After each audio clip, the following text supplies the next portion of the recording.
ક્ષત્રિય સમાજને મનાવવા સંઘવી અને રત્નાકરે શરૂ કર્યું ગુપ્ત ઓપરેશન। ગઈ 24 કલાકમાં ક્ષત્રિય વર્ચસ્વ ધરાવતી 5 લોકસભા સીટ પર તાબડતોડ ડેમેજ કંટ્રોલ કર્યું। ખાનગી હોટલોમાં 2 કલાક સુધી બેઠકો યોજી। રાજકોટ લોકસભા બેઠકના ભાજપના ઉમેદવાર પરસોત્તમ રૂપાલાએ કરેલી ટિપ્પણી સામે રાજ્યભરમાં ક્ષત્રિયોએ આંદોલન શરૂ કર્યું છે અને આંદોલનની વ્યાપકતા વધી રહી છે। માત્ર એટલું જ નહીં, ક્ષત્રિયોએ બાયકોટ ભાજપ અભિયાન શરૂ કરી દીધું છે, જેના પગલે રાજપૂત સમાજની મહિલાઓએ જામનગરમાં હાથમાં પોસ્ટર રાખી અને સૂત્રોચ્ચાર કરી વિરોધ દર્શાવ્યો હતો।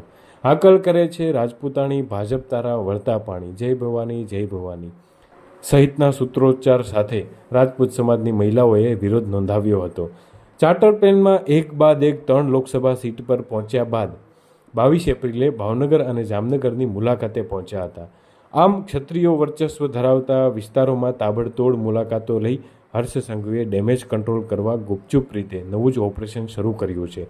હર્ષ સંઘવીએ 24 કલાકમાં જ 5 લોકસભા સીટની મુલાકાત કરી હતી, જેમાં 22 એપ્રિલે તો ચાર્ટર પ્લેનમાં 3 લોકસભા સીટ પર ભાજપના ક્ષત્રિય આગેવાનો સાથે બેઠક યોજી હોવાની માહિતી મળી રહી છે। ક્ષત્રિય નેતાઓને સમાજથી અળગા રહેવાને બદલે સમાજ વચ્ચે જવા સૂચન આપવામાં આવ્યું।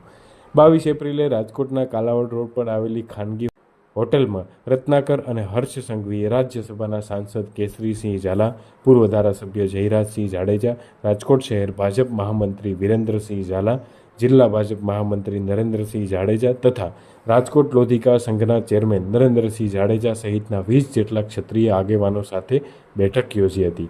આ મુલાકાત દરમિયાન રાજકોટ શહેર ભાજપ પ્રમુખ મુકેશ દોશી, જિલ્લા ભાજપ પ્રમુખ અલ્પેશ ઢોલરિયા પણ હાજર રહ્યા હતા। સંઘવી અને રત્નાકરે ભાજપના આ ક્ષત્રિય આગેવાનોને કહ્યું હતું કે તેઓ પોતાના સમાજથી અળગા રહેવાને બદલે સમાજ વચ્ચે જઈ અને સમજાવે કે પરસોત્તમ રૂપાલા દ્વારા થયેલા નિવેદન બાદ રૂપાલાએ 3 વખત ક્ષત્રિય સમાજની માફી માંગી લીધી છે, ત્યારે ક્ષત્રિય સમાજને ભાજપ સાથે જોડવાના પ્રયાસ કરવા જોઈએ।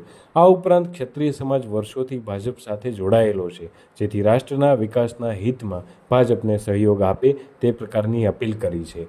આ સાથે જ તેમણે સામાજિક સમરસતા જાળવવા પણ કહ્યું હતું।